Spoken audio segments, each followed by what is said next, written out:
Hello दोस्तों, welcome to sleepy classes. दोस्तों आज यहाँ पे बात करेंगे IPCC 6th assessment report part 2। ठीक है, पहले एक कर चुके हैं हम करंट अफेयर के अंदर। अभी रिसेंटली जो सेकंड रिपोर्ट है वो रिलीज हुई है।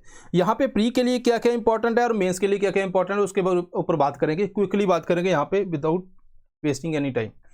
आईपीसीसी की बात करूँ, inter governmental panel on climate change. ठीक है, इसके ऊपर एक बार यूपीएससी प्री के अंदर क्वेश्चन आ चुका है।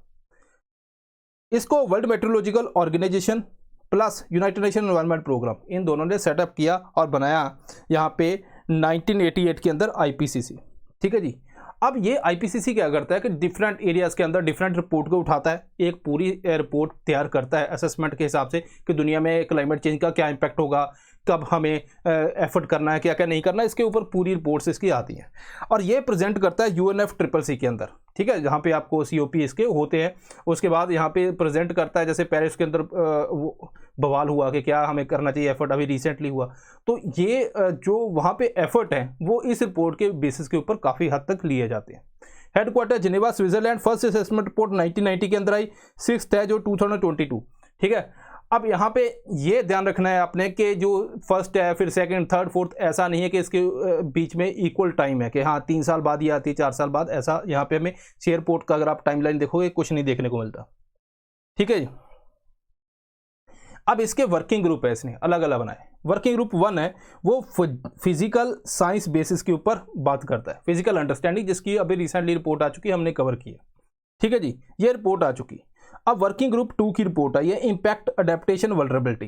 ठीक है, क्या क्या इंपैक्ट होगा क्लाइमेट चेंज का, अडेप्टेशन के क्या क्या मेथड हमने लिए हैं या क्या कुछ उसके अंदर ऑब्जर्वेशन है, वल्नरेबिलिटी कितनी कितनी है। इसके बाद वर्किंग ग्रुप 3 की रिपोर्ट आएगी, mitigation of climate change, most probably March के अंदर ही आ जाएगी। ठीक है जी। अब बात करते हैं यहाँ पे इम्पैक्ट अडेप्टेशन वल्नरेबिलिटी। क्विकली बात करेंगे क्या क्या इंपॉर्टेंट है प्री के कंटेक्स्ट के अंदर और मेंस के अंदर। पॉपुलेशन एट रिस्क, हमारे पास डेटा मिल गया 45% ग्लोबल पॉपुलेशन जो क्लाइमेट चेंज के लिए रिस्क है इनके लिए। ठीक है, बहुत ज़्यादा अगर आप देखोगे ट्रॉपिकल रीजन के अंदर पाई जाती है, जहाँ पे आपको स्पेशली पुअर वल्नरेबल ग्रुप जो है ना, उनके ऊपर ज़रा कोस्टल एरिया के अंदर रहते हैं, उनके ऊपर ही इंपैक्ट ज़रा देखने को मिलता है। वल्नरेबल हॉटस्पॉट इंडिया के अंदर भी पाए गए हैं। ठीक है, इंडिया कंट्री भी उसके अंदर आई है। इंडिया के स्पेशली जैसे मुंबई है, यहाँ पे sea level rise, flooding is a main issue. Ahmedabad के अंदर हीट वेव्स। ठीक है जी। रिस्क, ठीक है दोस्तों, अगर हम नहीं कोई एफर्ट नहीं लेंगे तो रिस्क हमारा बढ़ेगा। Health impact and climate change, यहाँ पे प्री के लिए ध्यान रखना। वेक्टर बॉर्न डिजीज है ना, वाटर बॉर्न डिजीज, मलेरिया वगैरह, ये बढ़ेंगी सब ट्रॉपिकल रीजन है ना, मतलब ऊपर जाएंगी। अगर मैं अर्थ की बात करूँ तो यहाँ से ऊपर जाएंगी। ऐसा क्यों? क्योंकि जो टेम्परेचर इस एरिया के अंदर इसको मिलता है ना, मॉस्किटो की अगर एग्जांपल बात करें तो यहाँ पे जो मिलता है टेम्परेचर, अब ग्लोबल टेम्परेचर बढ़ेगा तो ये जो ऊपर वाला एरिया जहाँ पे ये सर्वाइव नहीं कर पाता, वहाँ पे भी जो है इसके लिए जो एनवायरनमेंट है ईजी हो जाएगा उसी टेम्परेचर को, तो ये डिजीज़ जो है ऊपर शिफ्ट करने के चांसेस है।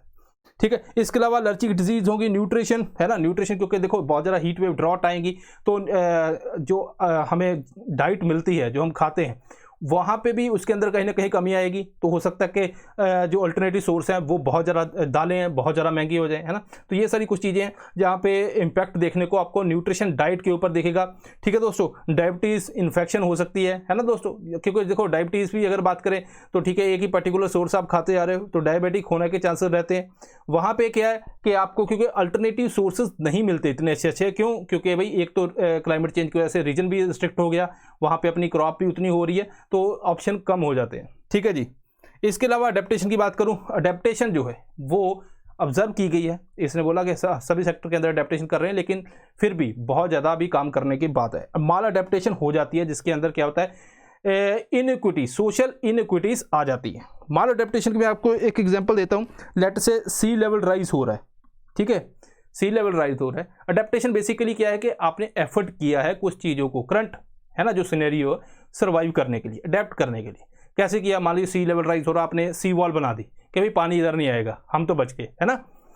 मिटिगेशन क्या है कि आपने जैसे ग्रीन हाउस गैस अमिट हो रही है जी, कोल प्लांट है, आपने उसको बंद करके अपने सोलर लगा दिए, वो मिटिगेशन के अंदर आ जाता है। अडेप्टेशन के अंदर एग्जांपल दे रहा था आपको, माल अडेप्टेशन कैसे होती है, सोशल इनइक्विटीज कैसे क्रिएट होती हैं। सी लेवल राइज हो गया, सी लेवल राइज हो गया, आपने बोला कि भाई सी वॉल लगा देते हैं, इससे क्या होगा, पानी इधर नहीं आएगा। लेकिन जो रेन वाटर है वो तो वहां पे ड्रेन होना था सी के अंदर, वहां पे तो अब जाएगा ही नहीं, आपने सी वॉल लगा दी है ना, वहां पे जाएगा ही नहीं। उधर का इधर नहीं आएगा, इधर का उधर नहीं आएगा। सो यहाँ पे जो रेन वाटर है, रेन वाटर की वजह से क्या होगा, फ्लड आ जाएगा, है ना, फ्लड आ जाएगा। तो हमने उधर से बचे, इधर गया, है ना। फ्लड की वजह से, फ्लड का इम्पैक्ट जो है अगर आप देखोगे ज़्यादातर क्या होता है कि जो लोग गरीब हैं उनके ऊपर ही होता है ना।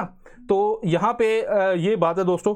तो उसके लिए क्या होगा, गरीब जो और गरीब होता जाएगा। तो ये इसको बोलते हैं माल अडेप्टेशन। ओके, यहाँ पे अगर मैं बात करूँ थोड़ा सा आपको मेंस के लिए आप कोट कर सकते हो, जैसे क्लाइमेट चेंज है ना। तो यहाँ पे जितना ज़्यादा आपका टेम्परेचर बढ़ता जाएगा उतना रिस्क बढ़ता जाएगा। इसका इम्पैक्ट क्या होगा, अगर रेड वाला आप देखोगे ह्यूमन सोसाइटी के ऊपर होगा, है ना।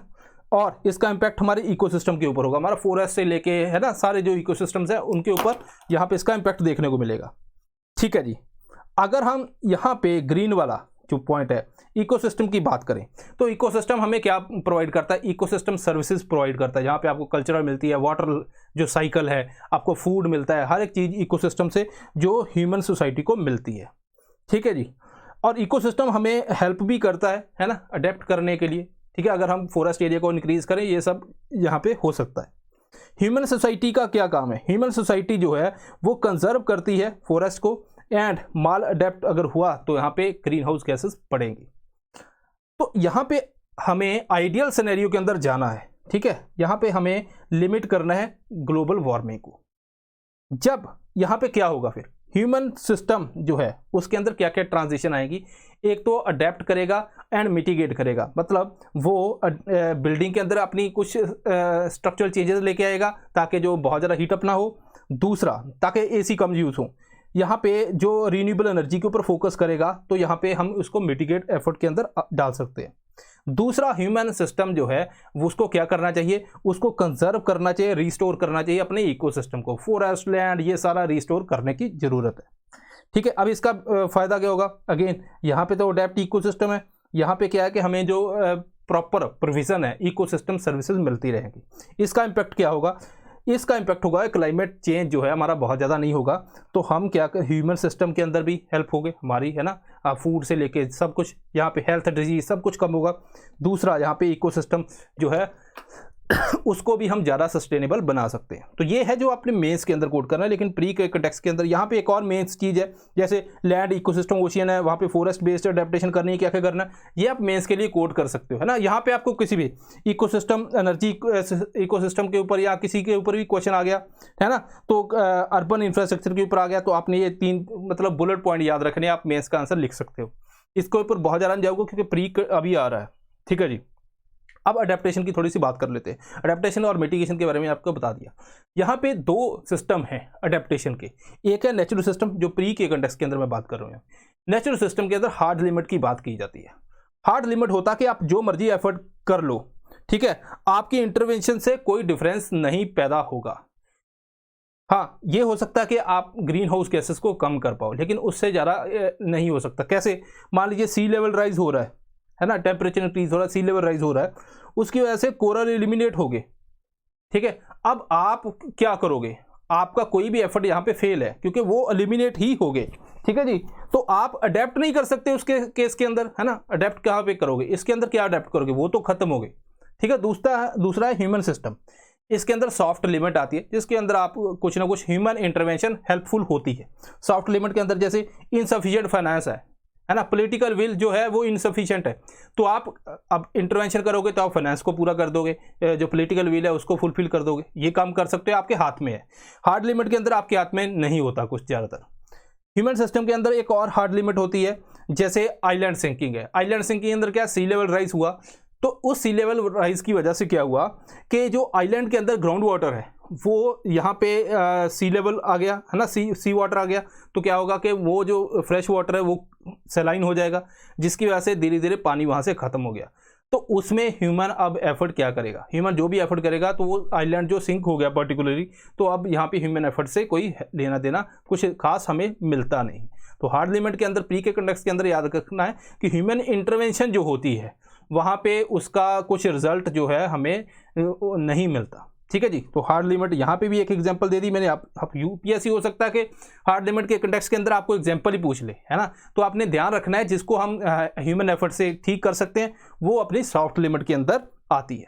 ठीक है दोस्तों, ये कुछ चीज़ें हैं जो आपने ध्यान रखनी है, ये इंपॉर्टेंट है प्री के कंटेक्स्ट के अंदर। सो दिस इज ऑल, हम मिलते हैं next time. Thank you very much.